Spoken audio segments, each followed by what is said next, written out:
si en lo humano se logra, porque una cosa es lo humano, la disciplina, si en lo humano se logra prepararse, ¿cómo no vamos a hacerlo en lo espiritual?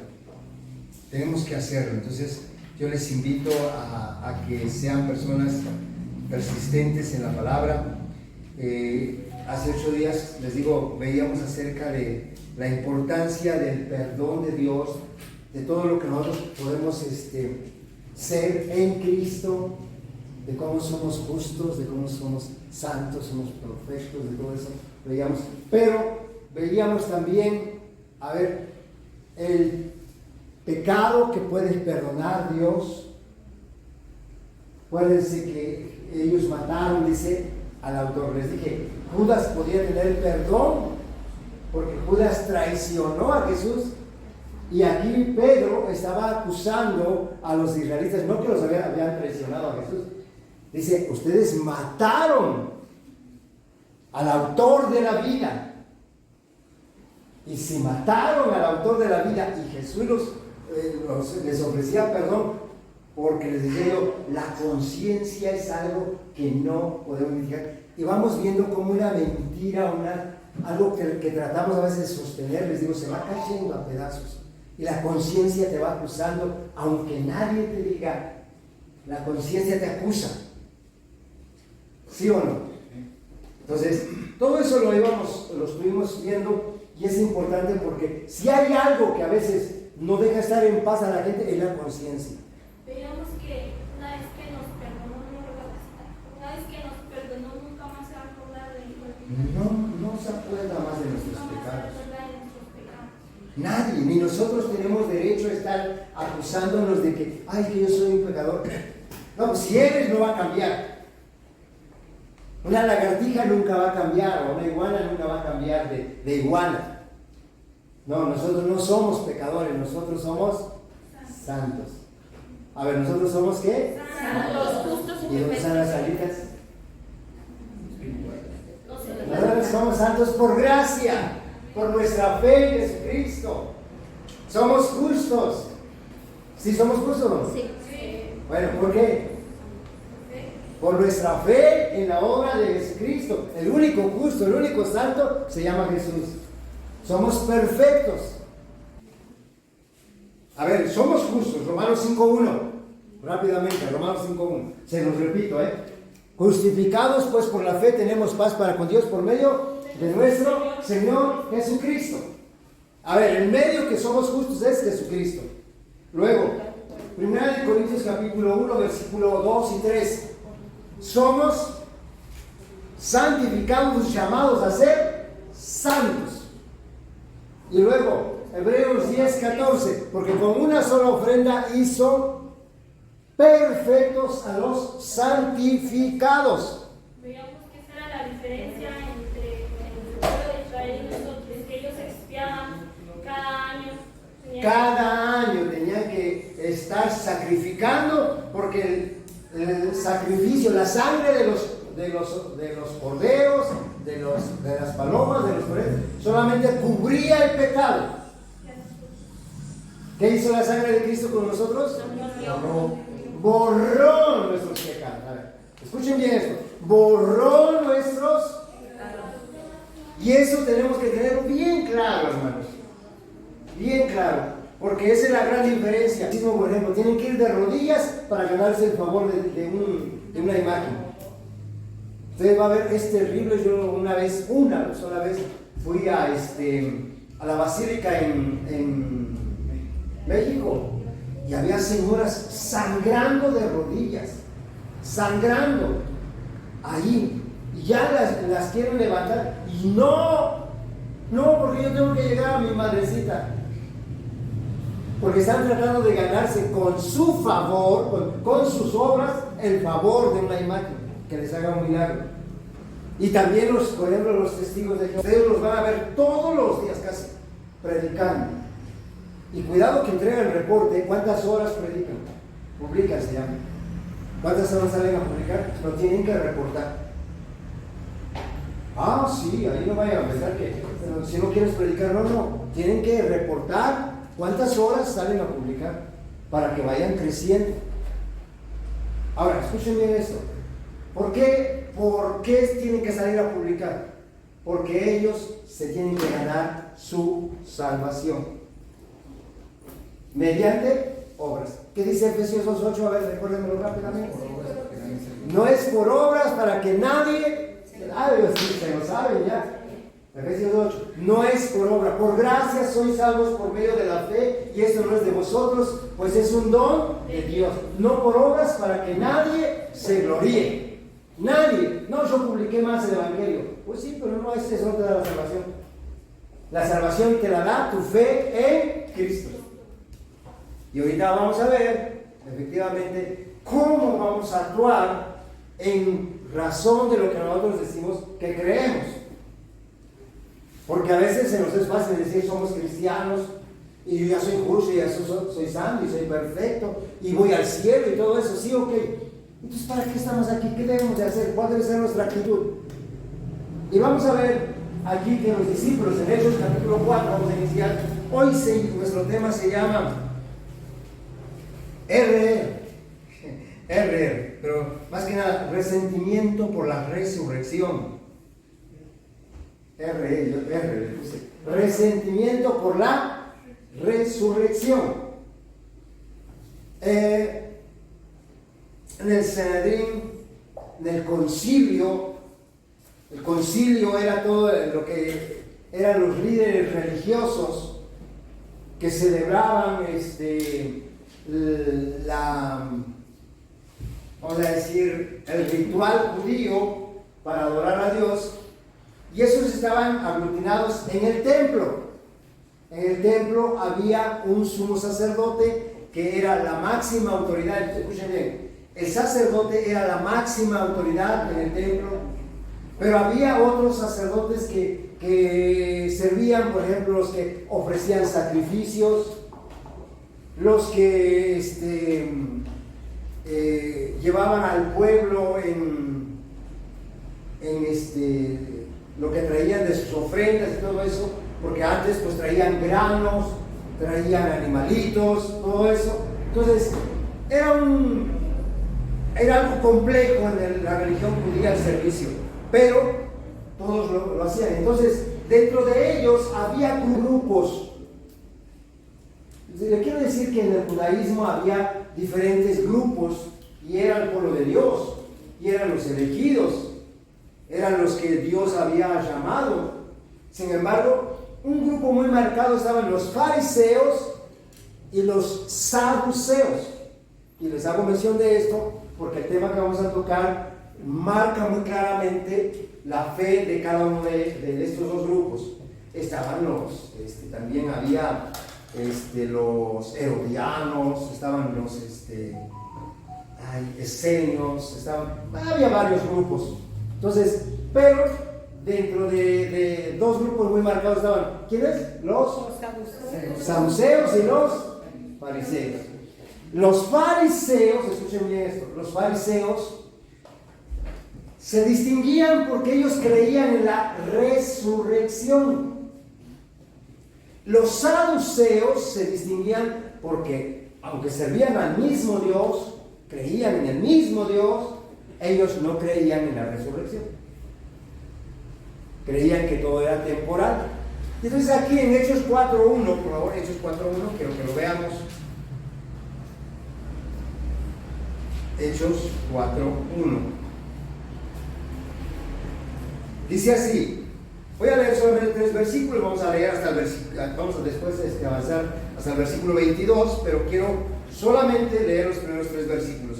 Hablando de ellos al pueblo, vinieron sobre ellos los sacerdotes con el jefe de la guardia del templo y los saduceos, resentidos de que enseñaban al pueblo y anunciasen en Jesús la resurrección de entre los muertos. Y les echaron mano y los pusieron en la cárcel hasta el día siguiente, porque ya era tarde, porque era ya tarde, porque era ya tarde. Estos 3 versículos, recuerden, esto sucede porque los discípulos habían orado, habían ido a orar al templo y encontraron con que había un cojo. que creyó en el poder de Jesucristo, sanó, y ahora Pedro tomó la oportunidad para predicarle al pueblo de Israel acerca de que todo lo que estaba sucediendo ya estaba escrito. Y eso fue lo que hablamos hace mucho tiempo, todo ya estaba escrito. Por eso él cita a los profetas, él cita el Antiguo Testamento. ¿Sí se acuerdan? Bueno, y aquí, por eso nuestro tema se llama ¿cómo? Resentidos por la resurrección. Porque miren, aquí hay tres grupos. En el versículo 1 quiero que vean, dice, hablando, ¿sí estamos ahí? Sí. Hablando de ellos, al pueblo vinieron sobre ellos, primero, los sacerdotes, con el jefe de la guardia del templo, o sea, la autoridad, porque había quienes guardaban el templo, quienes tenían guardia en el templo, entonces eran dos ahí.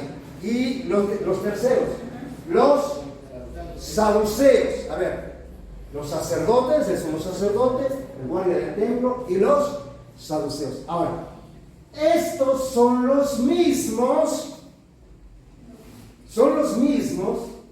que apresaron a Jesús. Son los mismos que condenaron a Jesús. Escuchen bien esto. Son los mismos. Quiero que recuerden esto. En Hechos 16, ahí en Hechos 3:15, quiero que vean. Pedro, al estar predicando, porque lo cuestionan, cómo es que sanó el cojo, al estarles predicando, él les dice, recuerden este versículo, y mataste al autor de la vida, a quien Dios ha resucitado. Le deja claro, por una cosa es creer en Jesucristo, por ejemplo, tengo que ser claro en esto, y perdón si a alguien ofendo, pero el que no cree en un Cristo resucitado, el que cree en un Cristo crucificado. Y Pedro, la iglesia cristiana, no cree en un Cristo crucificado. Sí está bien su obra, ahí fue, murió por nuestros pecados, todo eso está bien. Pero lo maravilloso, él venció a la muerte y se levantó de la tumba y Cristo resucitó.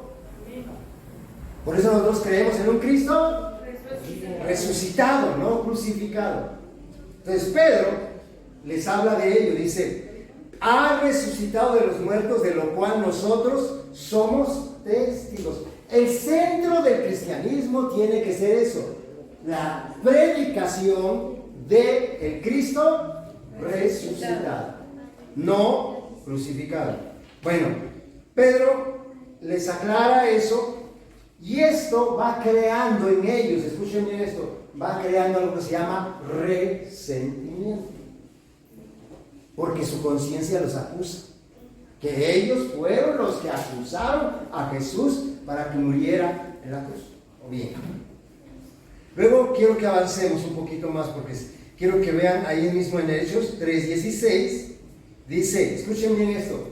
Qué tremendo es cuando se cree en ese Cristo resucitado, porque dice, por la fe en él, escuchen bien esto, por la fe en su nombre, a este que vosotros conocéis, le ha confirmado su nombre, y la fe que es por él, ha dado a esta completa sanidad. ¿En qué Cristo tenemos que creer? No tenemos que ir a tocar a una imagen, no, tenemos que creer en el Cristo resucitado. Y cuando creemos en eso, miren, su poder no tiene límite, porque Él venció al diablo, venció a la muerte, venció al pecado. Eso se acuerdan que lo vimos cuando estudiamos el Evangelio de Marcos. Sí. ¿Qué cosa venció? Venció al pecado, Él es sin pecado. Venció al diablo, todas las tentaciones, las venció citando la Escritura. Venció a la muerte, venció a la tumba. Él es vencedor. Nosotros somos más que vencedores. ¡Eso! ¿Nosotros somos? Más que vencedores. ¿Dónde lo dice? Pues tengo que saber dónde lo dice, porque si nada más yo soy. No, pues, ¿quién te dijo que eres? En el libro de Romanos capítulo 8, en el versículo 30 y qué? 37. ¿Sí? A ver, ¿cómo dice? todas estas cosas son vencedores. Y está hablando bien claramente: ¿qué nos separará de Cristo? El amor, la tribulación, la angustia, la persecución, el hambre, la desnudez, como está escrito, ni lo alto ni lo profundo, ni ninguna otra cosa nos puede separar del amor que es en Cristo Jesús. Antes bien, en Él somos más que vencedores. Amén. Les he explicado que eso quiere decir que otros se llevan los mamazos y nosotros solamente recibimos los beneficios. Les decía yo como Julio César Chávez, ¿no? Julio César Chávez, él era vencedor porque él sabía pelear, pero la mujer era más que vencedora, porque ella nada más decía: venga, cheque. Y así la iglesia es más que vencedora. Ok, entonces quiero que tengan claro todo esto. Vamos apenas la introducción de todo nuestro tema, pero quiero que lo vean. Ahora, por haber puesto su fe, este hombre, el cojo, había sido sanado, había experimentado el poder de Dios en su vida. Y aquí Pedro, imagínense si no se va a crear resentimiento en ellos, nada más tan solamente una idea, para que ustedes vean ahí la palabra, les llamó ignorantes. Sigan ustedes leyendo ahí en el Hechos 3, a donde dice que lo hicieron por ignorancia. El 17. Dice: mas ahora, hermanos, sé que por ignorancia, imagínense nada más, si no duele esto, que alguien llegue y que diga: no, yo tengo un doctorado soy en filosofía de letras. Que lo que ustedes y sus líderes le hicieron a Jesús fue hecho en ignorancia. En ignorancia, ustedes y sus líderes. Lo hicieron en ignorancia. Pero espérate, estás hablando de los líderes religiosos que tienen doctorado, como Pablo, el sumo sacerdote, todos ellos, los escribas, hermano, cualquier judío, escuchen bien esto, toda la Torah se la saben desde los 6 años, se lo saben. Porque ahí en Israel, a los niños no vayan a pensar que los mandan a la escuela como aquí, que decimos: ay, ya que se vaya a la escuela, que deje de estar mirando guerra. No, son los padres los que tienen que educar a sus hijos. Y acuérdense, de día y de noche meditarás, y se lo repetirás a tus hijos, estando en tu casa, andando en la calle. ¿Dice eso, sí o no? Eso tienen que hacer los papás. Entonces, por eso un judío, hermano, un judío se sabe la Biblia al revés y al derecho. Se lo sabe. Y eso es lo que hizo que doliera más. Porque imagínense que les llama, ¿cómo les llamó? Ignorantes. Como me acuerdo de un abogado, en una ocasión que estábamos platicando, y me decía algo que él suponía de la palabra, y le decía yo: no, hermano, no es así. Era altísimo, era alto, unos 90, no olvide el nombre. Y cuando se pone, que se engaña, el hombre se pone pero curiosísimo. Y no puede ser, yo estudié, yo soy graduado de... Le digo: sí, está bien, pero lo que estás diciendo de la palabra no es así. Mira, permíteme, vamos palabra por palabra. Y sabe que entonces dijo: uy, sí es cierto. Sí es cierto. Porque, hermanos, el estudio secular nos puede ayudar, pero la Biblia es espiritual. Y la Biblia dice en el libro de 1 Corintios capítulo 2, versículo 14, dice: el hombre natural no percibe las cosas que son del Espíritu, porque le son locura, porque se ha de discernir espiritual. O sea, la mente humana. Ayer hablaba yo con una persona de ahí del grupo. Hablaba yo con esta persona y me llamó la atención porque dice, en las cosas espirituales está ciego la gente. Porque ni siquiera ha logrado discernir que tiene alma y tiene espíritu. Y eso es cierto. Nosotros pensamos, la parte inmaterial, lo espiritual, que es el alma y todo. No, una cosa es el alma y otra cosa es el espíritu. No dice Pablo en el libro de 1 Tesalonicenses 5:23, dice, el mismo Dios de paz os santifique por completo todo vuestro ser, espíritu, alma. No diría espíritu, alma y cuerpo, no más diría espíritu y cuerpo. No, espíritu, alma y cuerpo. Entonces, nosotros tenemos que entender eso, que la palabra no es solamente algo intelectual. Por eso dolía esto, porque aunque los sacerdotes eran doctores de la ley, conocían la palabra, pero los estaba llamando ignorantes. Ahora, escuchen, más adelante lo vamos a ver. ¿Saben por qué les dolía más? Porque dice que eran del vulgo. Pedro y Juan, ¿qué cosa eran? Vamos a decir aquí a nuestro lenguaje mexicano, era gente del pueblo, gente populacho del barrio, pues, para que me entiendan. Y de pronto se levanta y toma las escrituras, la piedra que ustedes desecharon, la piedra que desecharon los edificados, esa es la que ha venido a ser cabeza del ángulo. ¿De dónde sacó este cuate? ¿Quién le enseñó? Y por eso, miren, iban creando resentimiento. Hechos capítulos 3, versículo 26, rápidamente. Miren para qué Jesucristo había venido y resulta que ellos no lo entendieron. Dice que Dios envió a su Hijo. ¿Para qué? ¿Alguien sabe para qué envió a su Hijo? Para que os bendijese. ¿Para qué viene Jesús en nuestras vidas? A bendecirnos. Pero el que no lo entiende, hermano, en lugar de que sea de bendición, se torna en maldición. Porque escucha bien, un día me lo dijo un hermano, les he comentado que me regaló una computadora hermosísima. Esta computadora puede ser tu más grande bendición o tu más grande maldición. Yo dije, vale, ¿por qué, hermano? No, yo lo veo como una bendición. No, esta misma computadora en tu cuarto te encierras y puede ser tu perdición, tu maldición, porque puedes ver cosas que antes no podías ver. Y yo decía, sí es cierto. Y es lo mismo en Cristo. Cristo en tu vida puede ser la más grande bendición. Pero si no lo valoras, puede ser la más grande maldición. Porque dice la palabra, dura cosa es caer en manos de Dios vivo. Ay, si qué hermoso Cristo, lo tengo todo, en Cristo soy completo. Sí, pero si no lo valoro, dice que Cristo puede ser la más grande maldición para nosotros.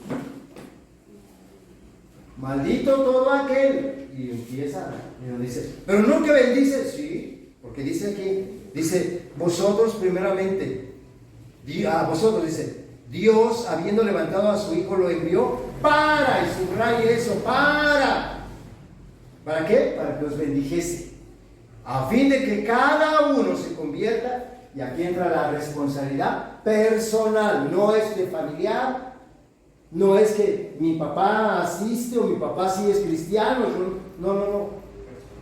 Esto es una decisión personal. Nosotros los padres trabajamos para que nuestros hijos conozcan, vivimos en la verdad para que nuestros hijos vean que sí se puede vivir en lo que Dios dice, pero no les damos salvación. La salvación y las bendiciones son personales. ¿Estamos?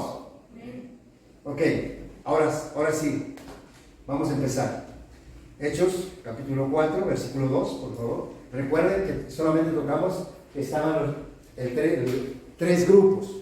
Y que estaban, ¿qué cosa? En el versículo 2, a ver cómo estaban esos. Resentidos. ¿Cómo estaban? Resentidos. ¿Quién no se va a resentir, hermano? No estaban sentidos. No estaban sentidos, ¿estaban qué? Resentidos. O sea, la herida era profunda. Una cosa es, por ejemplo, enojado. Pero otra cosa, no, está re enojado. ¿Sí me entienden? ¿Cómo estaban estos? Resentidos. Sí, pues imagínense. Ustedes mataron al autor, pero él ha resucitado. Y los saduceos, que no ha resucitado. Nosotros no creemos en eso.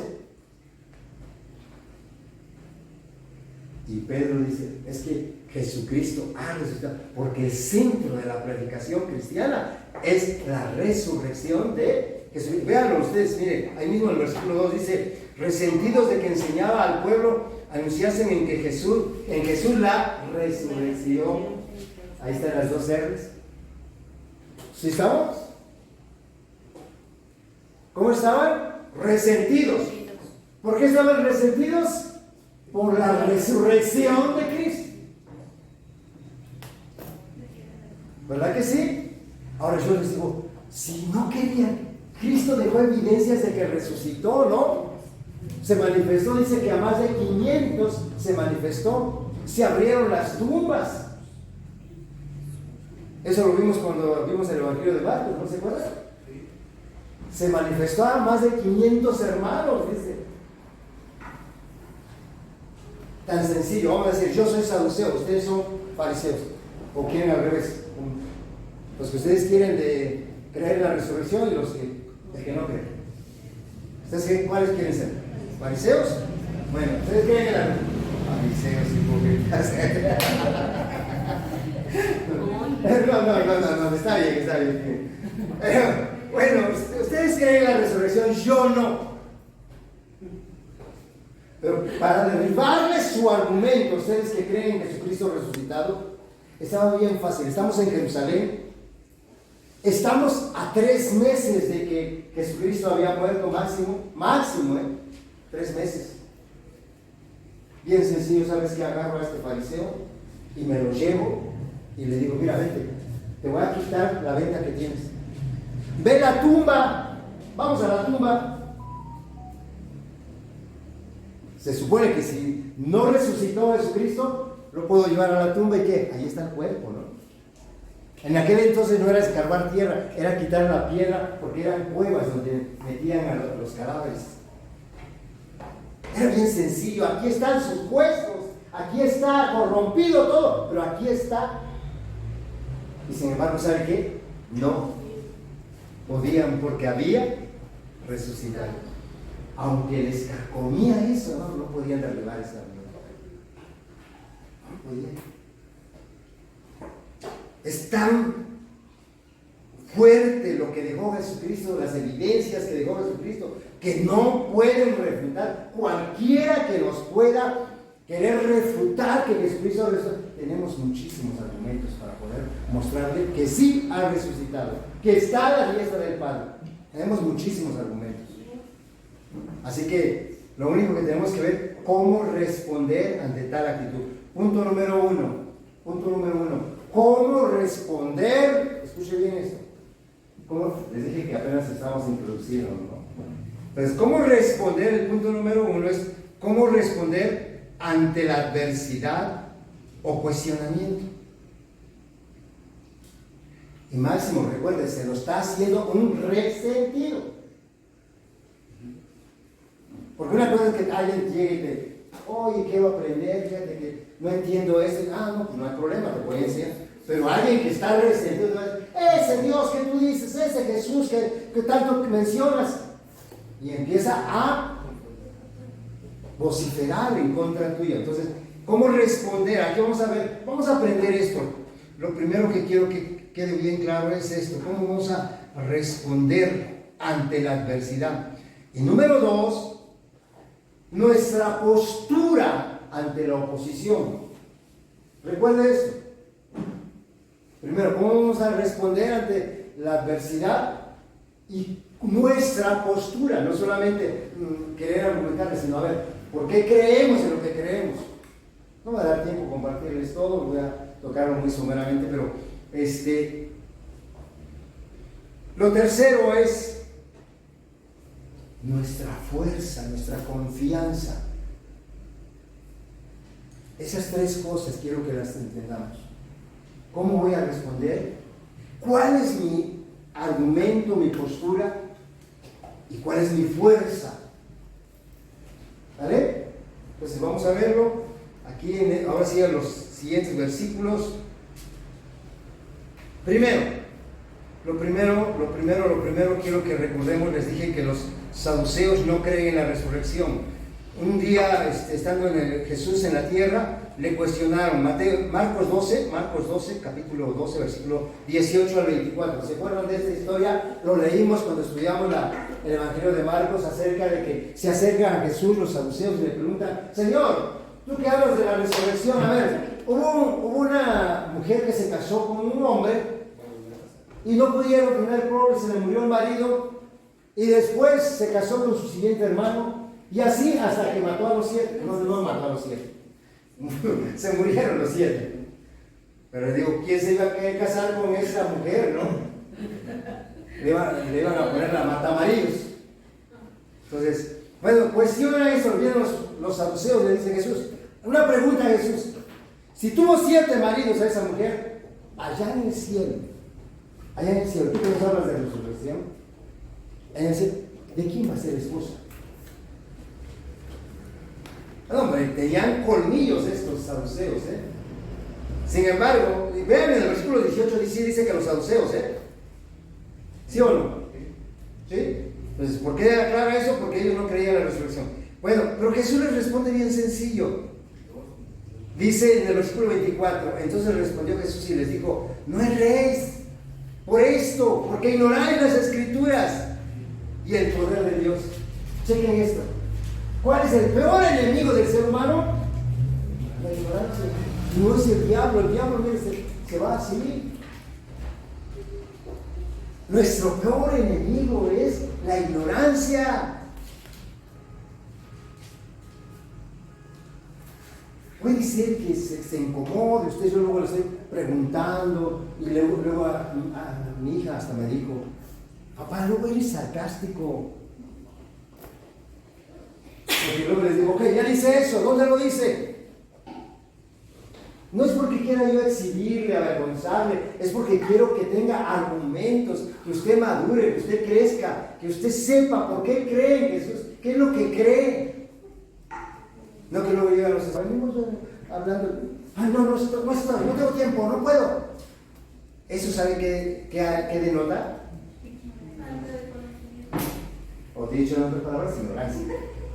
No vamos a decir, como decía un predicador, la falta de ignorancia, hermano, la abunda la ignorancia.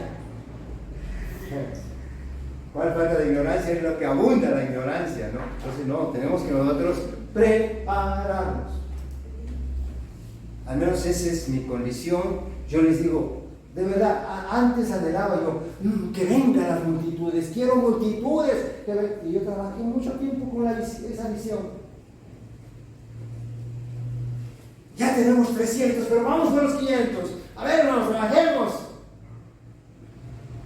No les estoy mintiendo. Aquí hay algunas personas que me conocen: Anita, Josefina, Lupita. Antes me emocionaba yo queriendo multitudes. Hoy no. Hoy lo que quiero es una iglesia preparada. Ahora, cuando estemos preparados podemos multiplicarnos. Estamos maduros. ¿O no? Sí. Entonces necesitamos prepararnos, porque mire, Jesús les dijo muy claramente: porque ignoráis las Escrituras y el poder de Dios, porque cuando resuciten de los muertos, ni se casarán ni se darán en casamiento, sino que serán como los ángeles. Allá no va a haber reproducción. Allá no va a haber reproducción. Nada de que pues ya está mi esposa y ahora ya estamos nuevamente jóvenes, pues a tener más santitos, ¿no? No. Los ángeles ni se casan ni se dan a casamiento. ¿Verdad que no? O sea, porque podría decir alguien: no se casan. Ah, pero hay los que no se casan, pero se dan a casamiento. ¿Qué quiere decir eso? Se juntan. Está de moda ahora, ¿no? ¿Ya te casaste? No, pero ya llevamos 30 años probando a ver si nos funciona. Vamos con la lista de gente así. 30 años, a ver si todavía funciona. Más adelante nos casamos. No, hermanos. ¿Ok? Bueno, regresemos a lo que estamos. Hechos capítulo 12, versículo 24. Hechos 12, 24. ¿12? ¿Sí?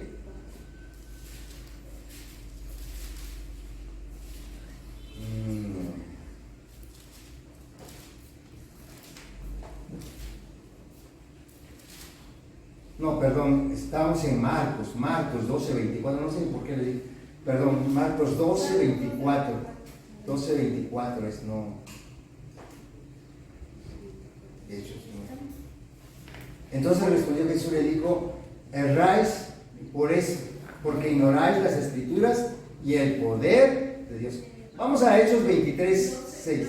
Hechos 23, 6. Esto sí es Hechos 23, 6. Perdón, hermanos. Hechos 23, 6, quiero que vean, dice: entonces Pablo, chequen por qué los saduceos no creían en la resurrección.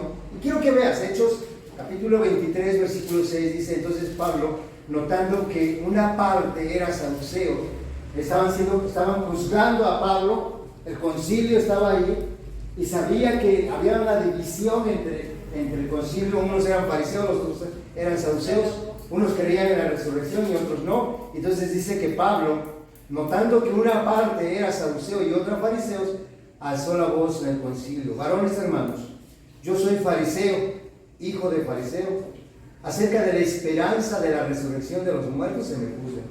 ¿Y qué hizo? Se dividió el concilio, ahí con mucha sabiduría actuó Pablo, porque dijo: unos van a estar a mi favor y otros van a estar en contra. ¿Sí? Y entonces vemos cómo los saduceos no creían, eran gente necia, pese a que recibía la palabra. Jesús les enseñó, Pedro les enseñó, ¿saben qué? Se mantenían en lo mismo. Por eso, hermano, yo cuando hay gente que me dice: no, yo creo así, está bien, yo no voy a forzar a nadie. Pues si ni Dios nos forza. ¿Usted cree que los fariseos, dijo el Señor, no, esto ya le predicó Jesús, ya le predicó Pedro, y no quieren? Hay que desechar. No, ahí seguían. Y por eso yo, hermano, a nadie forzo. Yo predico la palabra de Dios, le expongo la palabra de Dios, a nadie le impongo, a nadie le forzo. Siempre los voy a ver con amor, siempre les voy a decir: hermano, porque Dios no forza a nadie. ¿Estamos? Rápidamente, regresamos a Hechos 4, 5. Recuerden, estos líderes aprendieron a Jesús, a Pedro y a Juan, y ¿saben qué cosa hicieron? Dice que los metieron a la cárcel. Como ya era tarde, los guardaron hasta el día siguiente. ¿Verdad que sí? ¿Estamos ahí? Hasta el día siguiente. Y aquí es donde vamos a empezar a ver la reacción de los discípulos. ¿Cómo debe reaccionar un cristiano ante el resentimiento de las personas? Vamos a ver, porque dice aquí en el versículo Hechos 4:5, dice: aconteció que al día siguiente que se reunieron en Jerusalén los gobernantes, los ancianos y los escribas, y el sumo sacerdote Anás, Caifás y Juan y Alejandro, y todos los que eran de la familia de los sumos sacerdotes. Y poniéndoles en medio le preguntaron, ¿con qué autoridad, para cambiar esa palabra, que es potestad y no es lo mismo, con qué potestad o en qué nombre habéis hecho vosotros esto? Chequen, están sacando su resentimiento. ¿Sí? ¿Estamos ahí? Están sacando su qué? Su amargura. Ese resentimiento, ¿qué cosa se convierte? Amargura. Están sacando eso. Y le pregunta: a ver, ¿en qué nombre lo hacen? ¿Quién representan ustedes? ¿Quién les autorizó para que se metan en esas cosas? Y dice ahí en el versículo 8, entonces Pedro, escuche bien, y marque esa frase: lleno ¿de qué? Porque a Cristo se manifiesta. Cristo, vamos a darlo a conocer cuando estemos llenos de su Espíritu. Dice: lleno del Espíritu Santo, les dijo: gobernantes del pueblo y ancianos de Israel, puesto que hoy se nos interroga acerca del beneficio, subrayen, del beneficio. No estaban haciendo ningún mal, ¿qué estaban haciendo? Beneficio, estaban haciendo bien a la gente. Yo te voy a decir, me pueden acusar de muchas cosas, pero mi único anhelo es hacerle bien a la gente. De verdad. Y me he equivocado muchas veces, porque soy humano. Pero aquí los discípulos dicen, no, lo único que hemos estado haciendo es beneficio. Ha hecho a este hombre enfermo de qué manera haya sido sanado. Y imagínense, ese cojo estaba tan cerca de la religión y tan lejos de Dios. Parece como dicen de México, ¿no? México, tan cerca de Estados Unidos y tan lejos de Dios. Porque yo les quiero decir, Estados Unidos es próspero porque se fundó bajo los fundamentos de la Biblia, del temor a Dios. Por eso es una nación próspera. Y debemos de haber aprendido, y si nuestro vecino ama a Dios y busca de Dios y por eso no prospera, tuvimos que haber aprendido. Pero nosotros no, nosotros seguimos con nuestra Lupita. Bueno, yo sigo con mi Lupita.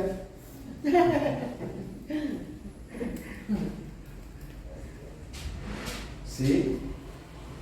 Pero, a veces nosotros nos aferramos a cosas que no nos traen bendición. Nada más veamos como un ejemplo. ¿Por qué Estados Unidos es tan próspero? ¿Por qué Estados Unidos es tan bendecido? Porque ellos sí creen, al menos en su creación, con sus fundamentos, creyeron en Dios. Cuando un presidente iba a dirigir la nación, juraba sobre la Biblia.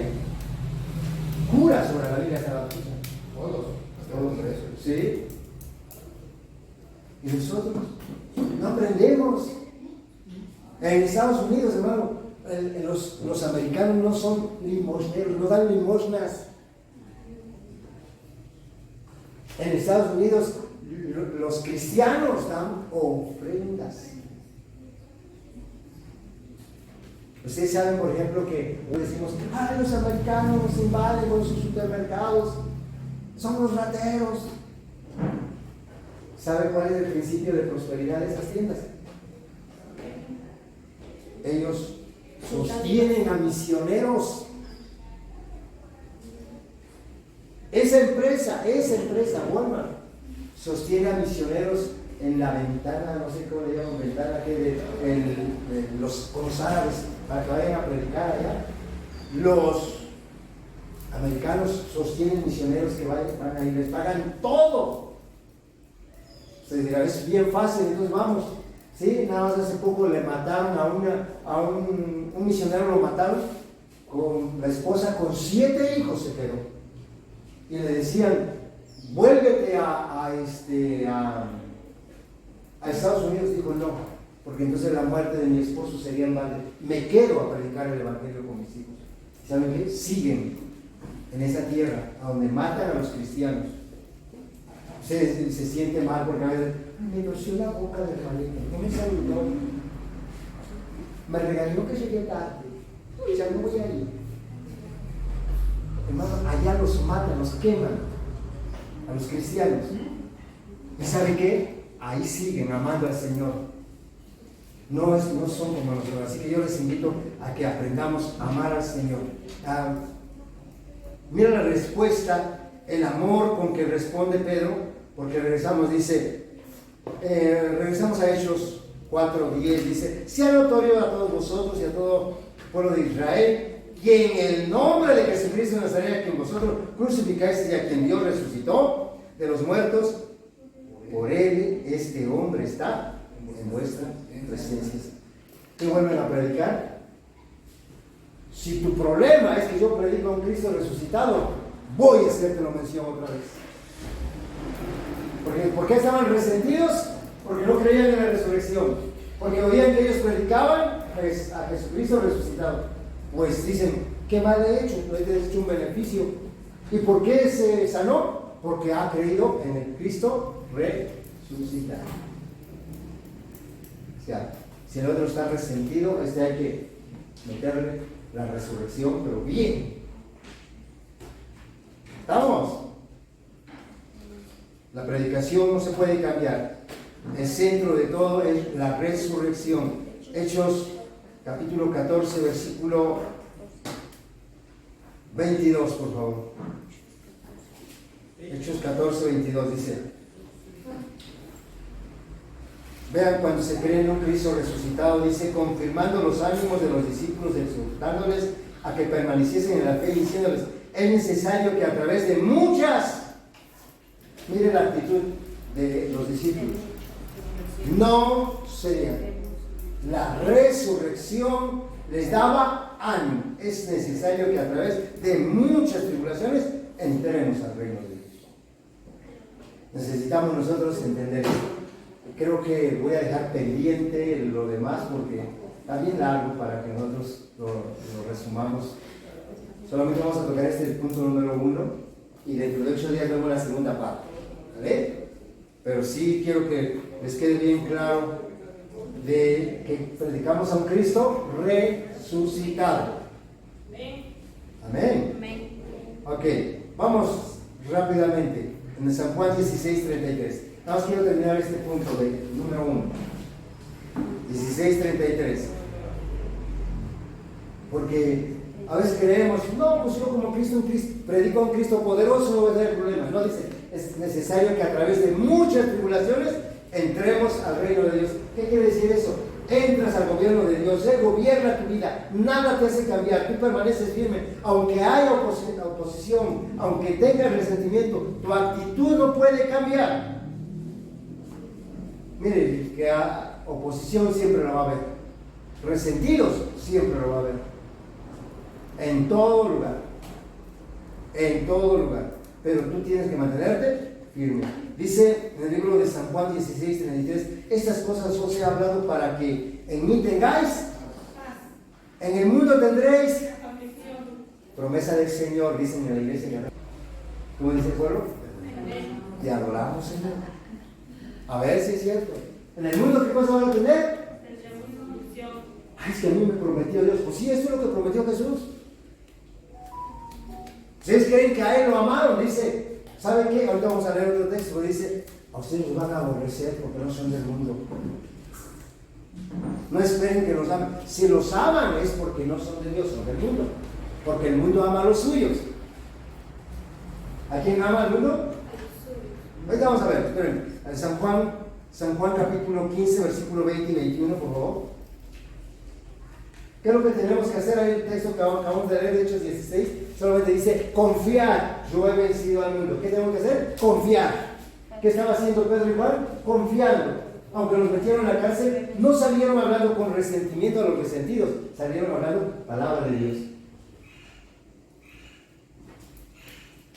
Y miren, en San Juan, ¿qué les dije? 15, 20 y 21, que dice, acordaos de la palabra que os he dicho, el siervo no es mayor que su Señor. Si a mí me han perseguido, también a vosotros os perseguirán. Y si han guardado mi palabra, también guardarán la vuestra. Mas todo esto os acontecerá por causa de mi nombre, porque no conocen al que me ha enviado. A los resentidos, no, por favor, nunca les vayas a guardar resentimientos, siempre tienes que amarlos. Siempre. Jesucristo no aborreció a nadie. Y eso es ser cristiano, manifestar a Cristo. Desde 8 días lo vamos a ver más claro. Porque termino esta prédica hasta el final diciendo esta frase. Les digo, si te llamas cristiano, la vida de Cristo se debe manifestar en ti. El mundo tiene que ver a Cristo en ti, en mí. Tienen que ver a Cristo. Entonces, eso, ahí mismo en San Juan, quiero que vean otro pasaje, San Juan 17, 14 al 16, por favor. Dice, acordaos de la palabra que yo os he dicho.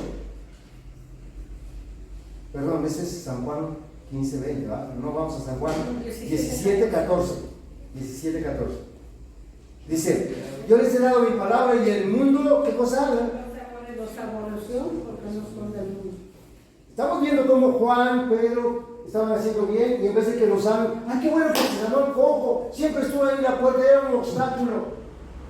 No, los aborrecen. Pero dice aquí muy claramente, dice, yo les he dado tu palabra y el mundo los aborreció porque no son del mundo, como tampoco yo. No te ruego que los quites del mundo, sino que los guardes del mal. No son del mundo, como tampoco yo soy del mundo. Santifícalo en tu palabra. Es verdad. Hermanos, nosotros no somos del mundo. El mundo nunca nos va a amar. No esperes que el mundo te ame. Si fueras del mundo, dice Juan, en la primera de Juan, si fueras del mundo, el mundo te amaría. Pero como no eres del mundo, ¿el mundo qué va a hacer? Aborrecerlos. Yo quería que la gente me amara, ¿no? Pues no. Yo muchas veces cuando yo inicié, digo, ¿pero qué les he hecho de mal si yo le he hecho bien? Ay, Señor, no puede ser, y ya llorando. Gente que había visto el poder de Dios cuando oramos, cuando le predicamos, y después corriendo, dando una patada. De verdad, se los digo, y digo, pero ¿cómo es posible? ¿Por qué? Ay, no, hermano. Hoy no. Hoy tenemos que manifestar, tener la actitud de Juan y de Pedro. Los resentidos los confrontan. ¿Qué hace Pedro y Juan? Pues responde con la palabra nada más. Eso es lo que tenemos que hacer siempre. No mostrar también resentimiento. Nunca haga eso. Miren, dice en el libro de Lucas, capítulo 10, versículo 21. En aquella misma hora Jesús se regocijó en el Espíritu y dijo: Te alabo, oh Padre, oh Señor del cielo y de la tierra, porque escondiste estas cosas a los sabios y a los entendidos y se lo has revelado ¿a quiénes? A los niños. Sí, Padre, porque así te ha agradado. Imagínense Pedro y Juan, unas personas tan comunes. Yo les digo, yo soy una persona común, pero a Dios le plació dar su palabra. Y Jesús alababa a Dios por eso, porque dice, porque escondiste estas cosas a los sabios. Pedro y Juan estaban entre unas personas sabias, conocedoras de la ley, y sin embargo, les estaba hablando de la ley a ellos. Les estaba hablando de la resurrección, del poder del Cristo resucitado. Siempre que alguien te confronte, muestra al Cristo resucitado. Esa debe ser la actitud. Tocamos el primer punto nada más, Los otros dos puntos los vamos a tocar dentro de 8 días. Pero siempre que seas confrontado por el resentimiento, que en este caso eran los líderes espirituales de Israel, que estaban resentidos por la resurrección de Cristo, hermano, confróntalos con la palabra, con el Cristo resucitado. ¿Amén? ¿Alguna pregunta que tengan? Lo dejo dentro de 8 días, los 2 puntos que me quedan pendientes. Lo vamos a ver, vamos a retomar un poquito de lo que hemos visto, porque quiero que quede bien claro esto. Entonces, pónganse de pie y oramos a Dios. Te agradecemos, Padre. Te agradecemos por tu palabra, te agradezco por tu iglesia. Espíritu Santo, te agradezco por la sabiduría, la revelación que tú puedes dar a mis hermanos. Eres tú el único que puede hacer que maduremos, que crezcamos, porque somos obra tuya, obra de tus manos. Si tú no lo haces, ningún ser humano lo puede hacer. Pues tu palabra dice, si Jehová no edifica la casa, en vano trabajan los edificadores. Por eso permitimos que tu Espíritu Santo coloque tu palabra en el corazón de cada uno de nosotros. Lo espiritual a lo espiritual, Señor. Yo te lo pido, Padre, en el nombre de Jesús, para que mis hermanos crezcan en el conocimiento de tu verdad, para que manifiesten tu reino y que cuando alguien los confronte, que tengan la paz, el amor, la tranquilidad de poder mostrar con tu palabra lo que tú eres para nosotros. En el nombre de Jesús te lo pido. Yo te doy gracias y te doy toda la gloria a ti, Señor. Amén. Cántale.